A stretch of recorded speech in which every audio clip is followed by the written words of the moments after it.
ఒకటి రెండు ఫ్లాప్లొచ్చాయని రజనీకాంత్ ఇమేజ్ తగ్గిపోయిందనుకుంటే పొరపాటే. ఎందుకంటే జైలర్తో ఆయన కంబ్యాక్ ఎలా ఉంటుందో బాక్స్ ఆఫీస్ చూసిందే. భోళా శంకర్తో చిరంజీవి పోటీకి వచ్చినా నిలబెట్టి మరీ తెలుగులో 50 కోట్లు, ఓవరాల్గా 600 కోట్లు వసూలు చేసింది జైలర్. రజనీ మానియా ముందు భోళా మానియా అస్సలు కనిపించనే లేదు. వేటయాన్తో ట్రాక్ తప్పినా రజనీ సినిమాను తక్కువ అంచనా వేయడానికి లేదు. ఎందుకంటే ఇప్పుడు ఆయన పనిచేస్తున్న దర్శకుడు మామూలుడు కాదు. Blockbuster mission Lokesh Kanagaraj. ఈ ఇద్దరి కాంబినేషన్లో వస్తున్న కూలీపై అంచనాలు భారీగా ఉన్నాయి. ఇందులో నాగార్జున, ఉపేంద్ర, అమీర్ ఖాన్ కూడా కీలక పాత్రల్లో నటిస్తున్నారు. ఇక్కడి వరకు అంతా బాగానే ఉన్నా ఆగస్టు 14న కూలీ విడుదలవ్వడం కష్టమే అని తెలుస్తోంది. దానికి కారణం జూనియర్ ఎన్టీఆర్. అదే రోజు హృతిక్, తారక్ నటిస్తున్న వార్ 2 రానుంది.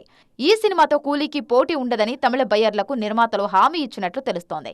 ఈ లెక్కన రజనీకాంత్ సినిమా రేస్ నుంచి తప్పుకున్నట్లే. కూలీకి కేవలం తమిళ మార్కెట్ ఒక్కటే కాదు, తెలుగు, హిందీ కూడా కీలకమే. ఇలాంటి టైంలో వార్ 2తో పోటీ పడితే ఆ రెండు మార్కెట్స్ చేజేతిలో వదిలేసుకున్నట్లే. అందుకే మరో డేట్ వైపు వెళ్తున్నారు రజనీ అండ్ టీమ్. మరోవైపు వార్ 2 మాత్రం చెప్పినట్లుగానే ఆగస్టు 14న రానున్నారు. అంటే అప్పుడప్పుడు సూపర్ స్టార్ కూడా కాంప్రమైజ్ అవ్వాల్సి వస్తుందన్నమాట.